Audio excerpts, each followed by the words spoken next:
గోవింద ప్రకాష్ గారు, ఇప్పుడు తెలంగాణ కాంగ్రెస్ పార్టీ ఎన్నికల టైంలో బీసీ డిక్లరేషన్ చేసింది. దాని ప్రకారం ఇప్పుడు ఆర్డినెన్స్ కూడా తీసుకురాబోతోంది. ఈ బీసీ రిజర్వేషన్కి సంబంధించి ఆర్డినెన్స్ సాధ్యపడుతుందంటారా? సార్, ఆర్డినెన్స్ అనేది ఎందుకంటుండ్రో ఏందో నాకంటే మిడిమిడిగా సబ్జెక్టు కరెక్షన్. ఫిబ్రవరిలో అసెంబ్లీలో బిల్ చేశారు, యునానిమస్గా అయింది. గవర్నర్కు పంపించారు. గవర్నర్ ఒక 2 months ఉంచుకొని, నేను అనుకుంటున్నా మార్చి ఏప్రిల్ ఎప్పుడో రాష్ట్రపతికి పంపారు. ఏప్రిల్ నుంచి ఇప్పుడు జూలై అనుకుంటా, ఒక 3 నెలల నుంచి రాష్ట్రపతి దగ్గర. మళ్ళీ ఆర్డినెన్స్ ఏంటండి? ఆర్డినెన్స్ చేసినా కూడా ఈ ఆర్డినెన్స్ మీద ఎన్నికలకు పోతే యాజ్ ఫర్ హైకోర్టు డిసిషన్ ప్రకారం 90 రోజులు చేయాలని ఉంది. అవును, ఎనీ టైం 10-15 రోజుల్లో షెడ్యూల్ ఇష్యూ అవుతుంది. నోటిఫికేషన్ ఇష్యూ నుంచి 20 రోజుల ముందు నామినేషన్ స్టార్ట్ అవుతుంది.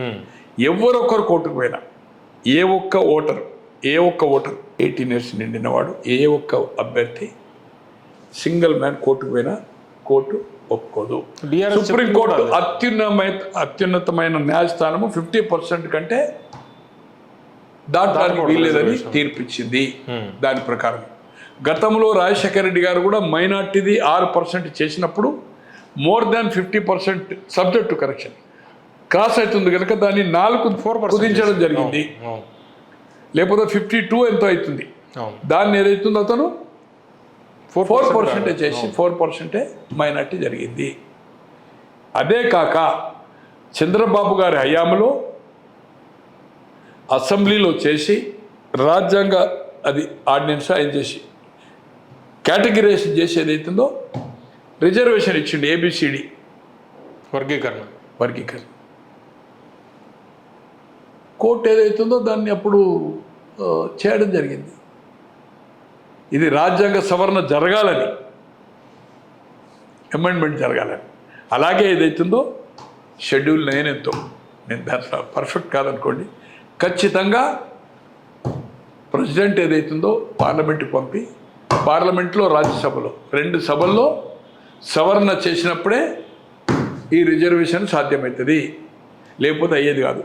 నిజంగానే నేను చెప్పిందే తప్పు కావచ్చు. గవర్నర్కి ఎందుకు పంపినావు? మీకు అధికారం ఉంటే గవర్నర్ ప్రెసిడెంట్కి ఎందుకు పంపిండు? రైట్. ఇంతకాలం ఫిబ్రవరి నుంచి కాంగ్రెస్ ప్రభుత్వం ఉంది. ఇప్పటి వరకు గవర్నర్ పంపారు, గవర్నర్ ప్రెసిడెంట్ పంపారు. ప్రెసిడెంట్ దగ్గర 3 నెలలకెళ్ళి పెండింగ్ ఉంది. అఖిల అసెంబ్లీలో మీరు ఆల్రెడీ రిజర్వేషన్ చేశారు.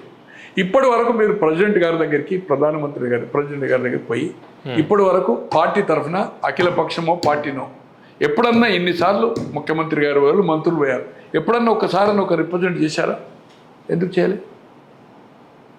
ఇది ఏది ఏమైనా ఎట్టి పరిస్థితిలో ఎన్నిక ఏదైతుందో రాజ్యాంగ సవరణ చేయండి.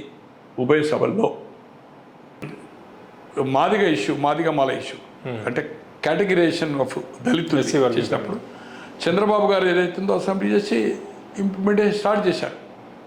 బట్ అల్టిమేట్గా ఏదైతుందో ABCD కేటగిరైజేషన్ అవుతుందో సుప్రీంకోర్టు కొట్టేసింది కదా. మళ్ళీ మహానాడోళ్ళు పోయి దాన్ని మళ్ళీ తర్వాత కోర్టులు వేస్తే అవుతుందో మన రీసెంట్లీ సుప్రీంకోర్టు ఇచ్చింది. They can do. ఇది రాష్ట్రానికి అధికారం ఏదైతుందో ఇచ్చేసింది. తప్పు కాదు ABCD కేటగిరైజేషన్ అని. బట్ అలాగే చంద్రబాబు గారు ఎలాగైతే పార్లమెంట్లో చేయకుండా సుప్రీంకోర్టు డిసిషన్ ఉండగా, సుప్రీంకోర్టు అప్పుడు లేదు, ఇప్పుడు ఈ బీసీది ఏదైతుందో 50% దాటద్దనుందో దీన్ని కనుక అధిగమిస్తే ఖచ్చితంగా కోర్టు అడ్డుకుంటుంది. మనం అమలు చేసిందే మనం చంద్రబాబు గారి హయాంలో ABCD కేటగిరైజేషన్ చేసాం. 2.5 or 3 years జరిగింది. తర్వాత సుప్రీంకోర్టు కొట్టేసింది కదా. చట్టరూపంగా చేయకపోతుంటే చెల్లదు అని చెప్పింది. ఇంతకాలం పట్టింది. బట్టి సుప్రీంకోర్టు ఏదైతుందో రాష్ట్రానికి అధికారం ఇచ్చినాక దెన్ మొన్న ఈ చట్టం తెచ్చింది. ఇప్పుడు ఈ చట్టం అమల్లోకి వస్తుంది. ఇక్కడ అమలు రాష్ట్రాలకు అధికారం ఇచ్చింది కనుక ఖచ్చితంగా ఏదైతుందో ఇది సాధ్యమయ్యే పని కాదనేది నా ఉద్దేశం. గతంలో ఈ రాష్ట్రంలో మనం చూసినాం షెడ్యూల్ కాస్ట్ది కనుక దళితుది సేమ్ రేపు ఇదే జరగబోతుంది. ఎన్నికలు అనేది రిజర్వేషన్ అనేది పార్టీ పరంగా జరిగే అవకాశము 99.9 లేదు, 0.1 మాత్రమే ఛాన్సు. ఎవరు కోర్టుకు పోయినా కోర్టులో వీగిపోతుంది యాజ్ ఫర్ సుప్రీంకోర్టు ప్రకారం. మైనార్టీది కూడా మనం చూసాం, 6 నుంచి 4 చేయవలసిన పరిస్థితి వచ్చింది. బీజేపీ రోల్ ఎంత ఉంటుంది? బీజేపీ ఉభయ సభల్లో చేయండి. ఎన్నిక అనేది, రిజర్వేషన్ అనేది రాజ్యాంగ పరంగా సాధ్యం కాదు. 42% ఆఫ్ బీసీ. ఎస్సీలకైతే రాజ్యాంగ పరంగా ఉంది, వాళ్ళ పాపులేషన్ పెరిగినా కూడా పర్సంటేజ్ పెరగాలన్నది. అది అంబేద్కర్ గారు చేసిందే. ఏది ఎస్సీ కానీ ఎస్టీ కానీ పాపులేషన్ పెరిగితే పాపులేషన్ ప్రకారమే వాళ్ళ పెరగాల. బీజేపీ రోల్ ఏంటి? బీజేపీ పాత్ర ఏం లేదా? బీజేపీ బాధ్యత ఏం లేదా? బీజేపీది ఏం లేదా అనేది అంటే వాళ్ళ నిర్ణయం, అది ఏం చేస్తున్నా అనేది. బీజేపీ కూడా ఈరోజు ఏదైతుందో నిజంగానే బీసీ ముఖ్యమంత్రి అని గతంలో అనుకున్నారు, గత ఎన్నికలు రాలేదు, పవర్ వేరే సంగతి. ఎందుకంటే ఒక చిత్తశుద్ధి ఏం కనిపించట్లేదా కాంగ్రెస్ లో? ఒక బిల్లు పంపించడం కావచ్చు, లేకపోతే ఇప్పుడు ఆర్డినెన్స్ ఒక వాళ్ళ సాయం కూడా తీసుకోవాలి కదా ముఖ్యమంత్రి గారు. బీజేపీ నుంచి 8 మంది, లోక్సభలో 2 ఆల్రెడీ ఏదైతుందో మంత్రులు ఉన్నారు. ఇంకొక సభ్యుడు రాజ్యసభ ఏదైతుందో కృష్ణయ్య గారు ఉన్నారు. తో వాళ్ళ సాయం అడగాలి కదా, మీ స్టాండ్ ఏంది, అఖిలపక్షం పిలవాలి కదా, వాళ్ళు వస్తారా లేదా వాళ్ళనైతే బయట పెట్టాలి కదా. లక్ష్మణ్ గారు కూడా ఉన్నారు, మీకు లక్ష్మణ్ గారు యూపీకి వెళ్ళారు, లక్ష్మణ్ గారు ఉన్నారు. తో మీ స్టాండ్ ఏందనేది బీజేపీని కూడా నిలదీయాలి కదా. ఆ ఒత్తిడి తీసుకొచ్చే ప్రయత్నం ఇక్కడ జరగడం లేదు. ఏకపక్షంగా ఇది మేమే జనగణ చేసిన దేశం అంతా. ప్రకాష్ గారు, అటువంటి ఒత్తిడి తీసుకొచ్చి బీజేపీని సైడ్ లైన్ చేయొచ్చు కదా, ఆ ప్రయత్నం ఎందుకు జరగట్లేదు అంటారు? అది నేనైతే చెప్తాను, అది మీరు కాంగ్రెస్ నాయకులు. ఏది ఏమైనా ఇది కాంగ్రెస్ నాయకులకు కానీ, కాంగ్రెస్లో ఉండే హేమాహేమీలకు కానీ, మంత్రులకు, ఎమ్మెల్యేలకు, దాంట్లో ఉండే లీగలకు ఇది అయ్యే పని కాదు. రాజ్యాంగపరంగా పార్లమెంట్లో, లోక్సభలో, రాజ్యసభలో రాజ్యాంగ సవరణ చేస్తే తప్పితే జరిగే పని కాదు. మళ్ళీ ఆర్డినెన్స్ చేస్తారు, వచ్చి ఆర్డినెన్స్ చేసి ఎలక్షన్ పోతారు. బట్ ఇమ్మీడియట్గా కోర్టుకు పోవడం అనేది ఖాయం. ఎవరో ఒకరు డెఫినెట్లీ పోతారు. దాని మీద ఉన్నోడు, విభేదించినోడు, పార్టీ సభ్యుడైనా పోవచ్చు, అదర్ అపోజిషన్ పార్టీ సభ్యుడు కాని వాళ్ళు కూడా పోతారు. రిజర్వేషన్ ఆగినా కూడా అయితే పోయినప్పుడు ఏదైతుందో ఎన్నిక మాత్రం జరగాలని హైకోర్టు వచ్చింది కనుక అప్పుడు కాంగ్రెస్ గతంలో చెప్పింది, మేము చట్టము రాకపోతే పార్టీ పరంగా మేము 42% ఇస్తామని.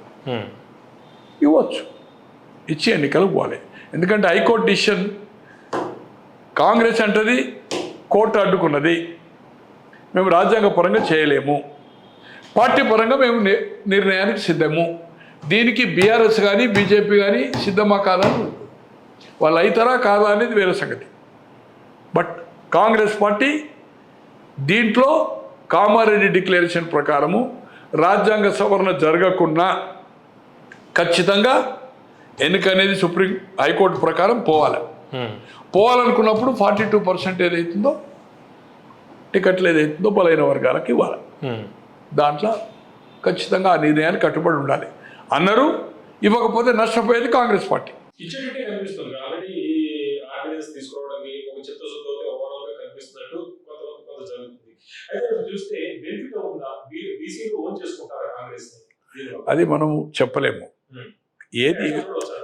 ఏది ఏమైనా ఇప్పుడు వచ్చిన సర్వేలు, number of surveys, authentic survey, దాంట్లో పీపుల్స్ పల్స్ రవిచంద్ నేషనల్ లెవెల్లో చాలా పర్ఫెక్ట్ లోకల్ బాడీ గురించి కూడా మీకు పంపాను మొన్ననే ఆర్టికల్ సర్వే చేసిన ప్రకారం చేస్తే చాలా ఒక నల్గొండ, ఖమ్మం, వరంగల్ లేదు కానీ వరంగల్, ఈ 3 జిల్లాలు తప్పితే వేరే జిల్లాల్లో, ఉమ్మడి జిల్లాల్లో 7 జిల్లాల్లో తీవ్రంగా వ్యతిరేకత ఉంది.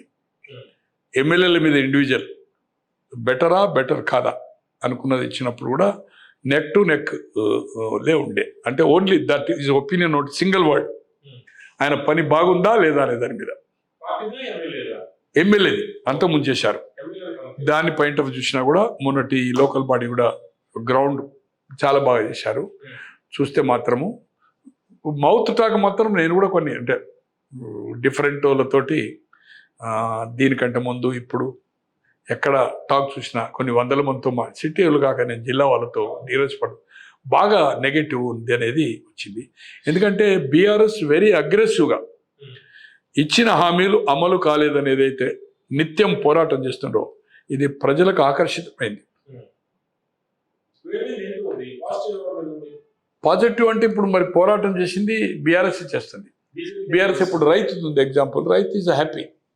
అప్పుడు 10,000 ఏదైతుందో కంటిన్యూగా ఎవరి పంటకు 10,000 పడ్డది. వీళ్ళు 10,000 కాదు 15,000 అన్నారు. అని ఇప్పుడు ఎన్ని ఎకరాలు ఉన్నా సాగున్నకి సాగులేని వాళ్ళకు నాకున్నది నాకు ఇంతకుముందు రాలే. ఇప్పుడు 6,000 చొప్పున నాకు ఒక 5 ఎకరాలు అనుకుంది అనుకోండి. అన్అఫిషియల్గా 4 ఉంది అంటే అది బీపీఎల్ పోయి డబ్బులు పూర్తి ఇవ్వకపోతే అది మేము ల్యాండ్ చేసుకుంటున్నాం అనుకోండి. దానికి కూడా నాకు లీజ్ ఒక 50,000 వస్తుంది అనుకోండి.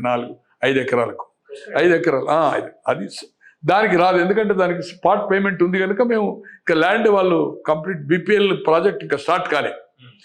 10,000 ఎకరం ఇస్తారు, 50 ఇస్తారు అనుకో. నాకు 5 ఎకరాలకు మన ఫస్ట్ టైం 24,000 చిల్లర పడ్డది. 5 ఎకరాలు కొంత తక్కువ ఉంది. అది ఒక పంటకి పడ్డది 7.5 జనరల్గా చెప్పింది వాళ్ళు. ఇప్పటి వరకు అది 2-3 ఎకరాల వరకే ఇచ్చారు. మోర్ దాన్ 3 ఏదైతుందో ఇప్పుడు 10, 15, 20 రైతులు లేరు కదా. ఇప్పుడు రైతులు లేరు అంటే ఎందుకు లేరంటే 15,000 అని ఫస్ట్ టైం పడ్డది. అది 6,000, 7,500 పడాలి. రైతు కూలీకి ఏదైతుందో అన్నారు అది లేదు. కౌలు రైతు కన్నారు అది లేదు. తో పెన్షన్స్ అవన్నీ ఉన్నాయి అనుకోండి. నెంబర్ ఆఫ్ పెన్షన్స్ ఉన్నాయి. స్కూటీ అన్నారు, తులం బంగారం అన్నారు, ఇంకా లాట్ ఆఫ్ థింగ్స్ ఉన్నాయి. అవన్నీ చర్చ అవసరం లేదనుకోండి. ఏది ఏమైనా సంతృప్తిగా మాత్రం ప్రజలు లేరు. ఎమ్మెల్యేల మీద రియాక్షన్ దాదాపు 20-25 ఎమ్మెల్యేల మీద లాట్ ఆఫ్ రియాక్షన్ ఉన్న 65 మందిలో. తో లోకల్ బాడీ రిజల్ట్ 50% రావడం కష్టం అనేది కొన్ని సర్వే బృందాలు చెప్తున్నాయి మాట్లాడిన ప్రకారం. నా వ్యక్తిగత అభిప్రాయం మాత్రం మీద ఒక నెంబర్ ఆఫ్ టైం చెప్పినా, ఎప్పుడు కానీ పాలక పక్షానికి ఫర్గా లోకల్ బాడీస్ ఉంటాయి. మనం తమిళనాడు చూసినాం, పోటీ చేయకుండా కూడా నెక్స్ట్ మొత్తం డిఎంకే స్వీప్ చేసి జైలుతో పోటీ చేయకుండా మళ్ళీ అధికారం వచ్చింది. మాయావతి బైకాట్ చేసింది. మాయావతి 300 పైన వచ్చింది 403 సీట్లకే. ఇక్కడ మండల వ్యవస్థ తెచ్చి 87లో 300 సంథింగ్ 1096 చేసి బీసీలకు మొదటిసారిగా భారతదేశంలో రిజర్వేషన్ ఇచ్చిన చరిత్ర రామారావు గారి. మహిళలకు, బీసీలకు. అప్పటి వరకు ఎస్సీ ఎస్టీలకు మాత్రమే. సర్పంచ్ కానీ, గ్రామస్థాయి మెంబర్ కానీ, వార్డు మెంబర్ ఆఫ్ మున్సిపాలిటీ కానీ, కార్పొరేషన్ కౌన్సిలర్ కానీ, కార్పొరేటర్ కానీ అవకాశం లేకుండా ఇస్తే 89లో ఆయన ఓడిపోతూ 2 లోక్సభ వచ్చి ప్రభుత్వం కాంగ్రెస్కి వచ్చింది. మొన్న కేసీఆర్కు అన్ని జిల్లా పరిషత్తులు 31-32 జిల్లా పరిషత్తులు వచ్చి జరిగింది. అట్లే మొన్న జగన్మోహన్ రెడ్డి గారికి ఈవెన్ మంగళగిరి, కుప్పం స్వీప్ చేశారు.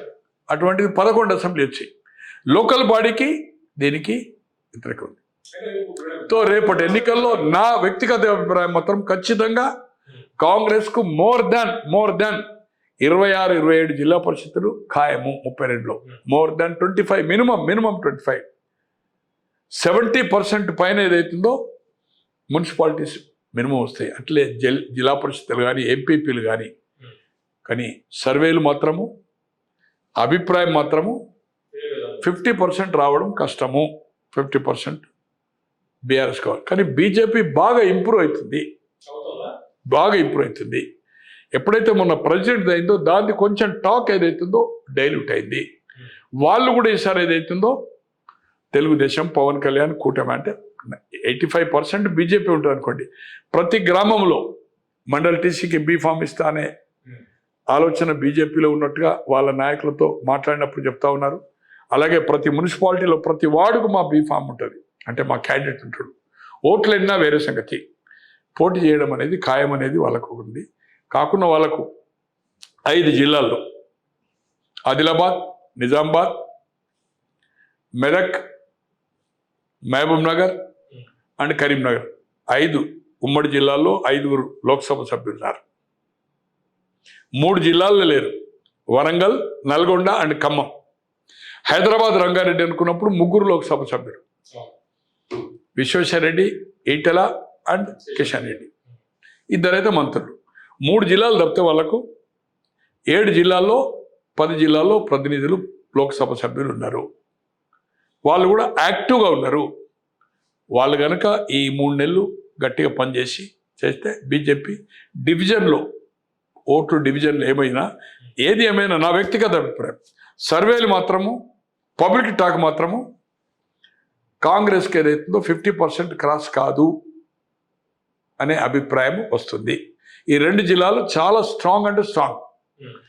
ఖమ్మం అండ్ నల్గొండ, వరంగల్లో ఆల్మోస్ట్ ఆల్ 50% పైన ఏదైతుందో బెటర్ ఉన్నదని. ఈ వర్గ పోరుతోటి కొంచెం డిస్టర్బ్ కావచ్చు అనేది ఉంది. బట్ ఓవరాల్ వరంగల్ అక్కడ బీజేపీ కానీ బీఆర్ఎస్ కానీ ఆ వరంగల్లో కూడా వీక్ ఉంది అనేది. ఈ 3 జిల్లాలు, కడప జిల్లాలు బీఆర్ఎస్ యాక్టివ్గా ఉంది. ఇంకొక అనుమానం వాళ్ళు చెప్పేది, బీఆర్ఎస్ కనుక కాన్సంట్రేషన్ పార్టీ చేసే అవకాశం ఉంది. ఇన్ఛార్జీలకు కనుక డబ్బులు అప్పచెప్తే, మొన్న వరంగల్లో జరిగిన మీటింగ్ కానీ మొన్న ఎన్నికల్లో కానీ మిగిలించుకున్నవన్నీ రేపు వాళ్ళు మండల్ టీసీలకు వార్డు మెంబర్లకు అంటే కౌన్సిలర్లకు సర్పంచ్లకు ₹1 ఇవ్వరు. వాళ్ళు 50% దాచుకుంటారు. వాళ్ళ అభిప్రాయం ఏంటంటే మంచిగా ఉంది. వాళ్ళతో కొందరితో మాట్లాడు, ఒక 5-6 ముఖ్యులతో మాట్లాడాను ఆదిలాబాద్ కరీంనగర్. డైరెక్ట్గా మా బీఆర్ఎస్ నాయకుడు ఎవరికైతే బీఫామ్ వస్తుందో మున్సిపల్ కౌన్సిలర్ కానీ జెడ్పీటీసీ కానీ మండల్ టీసీ కానీ, గతంలో కాంగ్రెస్ పార్టీ ఎలాగైతే అంటే కాంగ్రెస్లో ఉండి పోయిన వాళ్ళు ఒక 2 అనుకోండి 2005లో 6లో మేము ప్రతి మండల్ టీసీకి ప్రతి జెడ్పీటీసీకి ప్రతి మున్సిపల్ కౌన్సిలర్కు డైరెక్ట్గా material, buntings, pole sheets, posters, తర్వాత ఫ్లాగ్స్, డబ్బు ఇంతో అంతో డైరెక్ట్గా ఏదైతుందో మేము క్యాండిడేట్కి ఇచ్చినాం.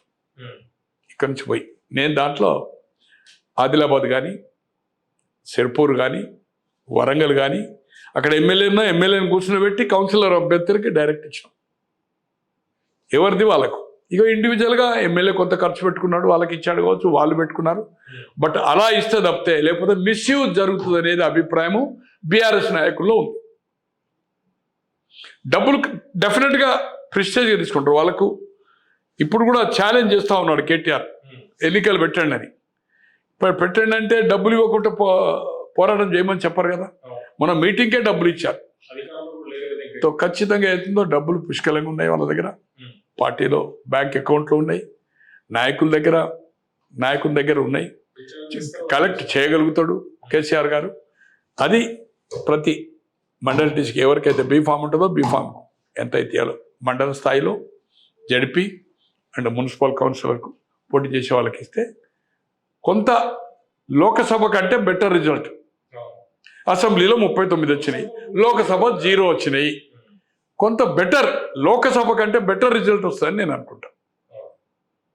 తప్పితే ఈ సర్వేలు కానీ ఈ టాక్ కానీ ఇది నిలువది. గతంలో పక్క రాష్ట్రాల్లో కానీ ఇక్కడ కానీ 80 ఏళ్ళు చూస్తున్నాం మనం.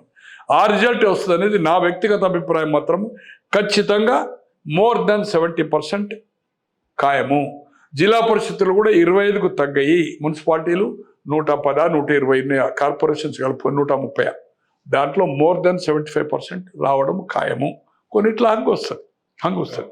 బట్ ఎనీవే కాంగ్రెస్కు లోకల్ బాడీకి మళ్ళీ అసెంబ్లీకి మనకు సంబంధం ఉండదు. పక్క రాష్ట్రాల్లో కానీ ఈ రాష్ట్రంలో కానీ విడిపోయినప్పుడు కానీ ఏం జరిగిందో లోకల్ బాడీ రిజల్ట్కు దానికి సంబంధం లేదు.